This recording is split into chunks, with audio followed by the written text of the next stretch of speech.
Okay, so I'm going to be inserting and removing a nasogastric tube. So first I'm going to check the health record for the orders, gather my supplies, which would include the NG tube, the syringe, tape, pen light, tongue depressor, collection container, suction, cup with water, towels, and also a basin. And I would go into the room, provide privacy, perform my own hygiene, don my gloves, and then I would identify the patient and myself and ask them if they had any questions about the procedure. Then I would raise the bed to a high Fowler's position and place a towel over the patient's chest and assess the nostrils for the patency, just using like a pen light,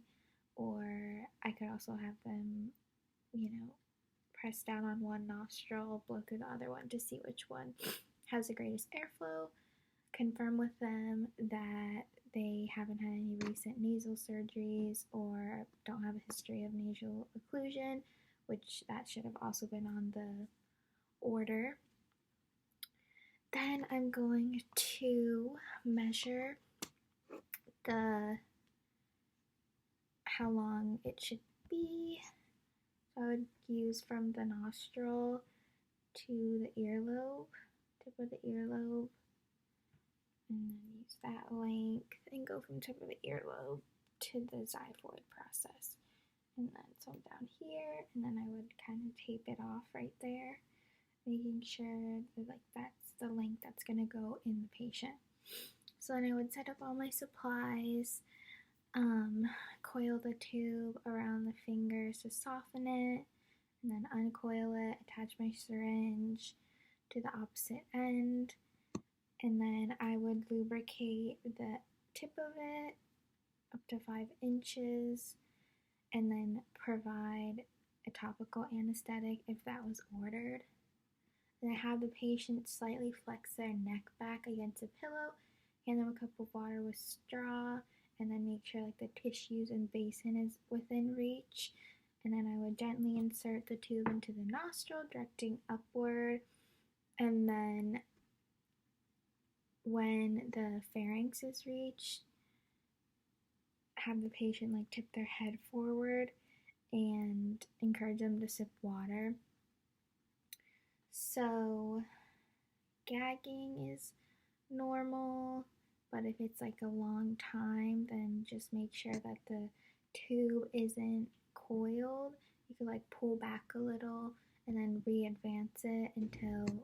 the proper measurement is released. And then if the patient displays signs of respiratory distress, like gasping for breath or a lot of coughing, inability to speak, then remove the tube and then try again later. Once the tube reaches the part that you taped off, then you would tape it to their nose and then also put it on their gown, however it attaches with the sticky thing. And then in order to confirm it, you could obtain an x-ray of the tube placement and then also pull back on the syringe for the gastric juices, and then you would also test for the pH in that. And I'd also make a mark where the tube exits the nostril, and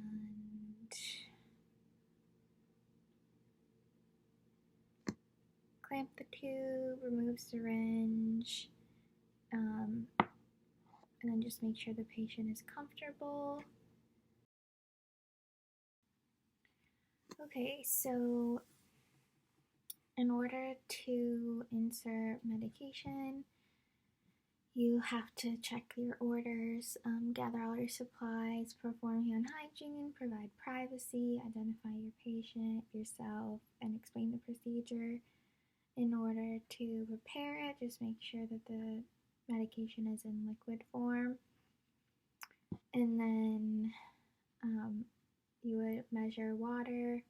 into the irrigation container, cap the feeding tube, and open the port on the gastric tube for med administration, and then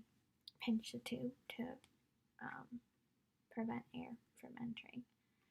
And then you would check the tube placement,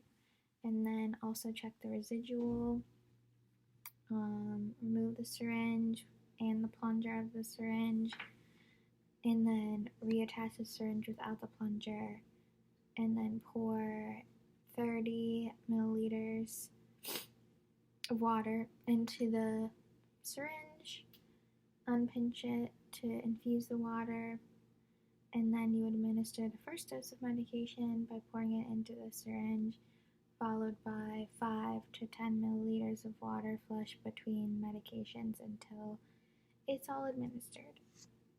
And the last dose is followed by 30 to 60 milliliters of water flushed.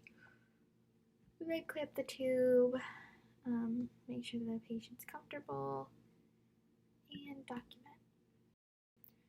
For feeding, you would check the orders, gather supplies, perform hand hygiene, privacy, identify yourself, the patient, and the procedure, and then you would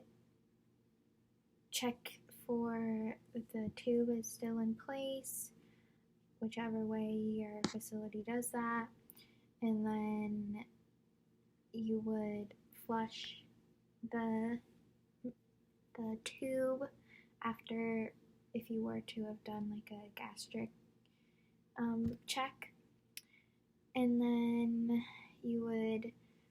remove the plunger from the syringe and attach that part to the tube,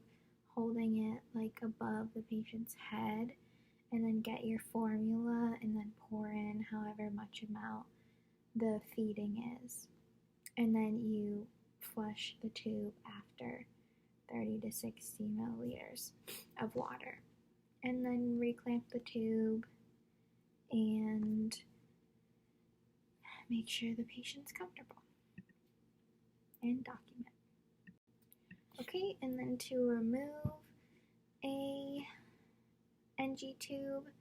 you would check the orders, gather your supplies, perform hand hygiene, provide privacy, identify yourself and the patient, and explain the procedure, raise the bed to a comfortable working height, and then raise the head of the bed 30 to 45 degree angle, place the towel over the patient, and then provide a basin and tissues, put gloves on, and check the placement, and then fill a 60 milliliter syringe with 10 milliliters of water, air, and attach the end of the tube, and then flush the tube with air or water, leaving the syringe attached, and then clamp the tube, remove the tape and the securement device on the patient's gown, ask the patient to take a deep breath so it closes off like the epiglottis, and then remove the tube quickly. Discard the tube and syringe, provide any oral and nasal care needed, reposition the patient, move your equipment, perform hand hygiene, and document.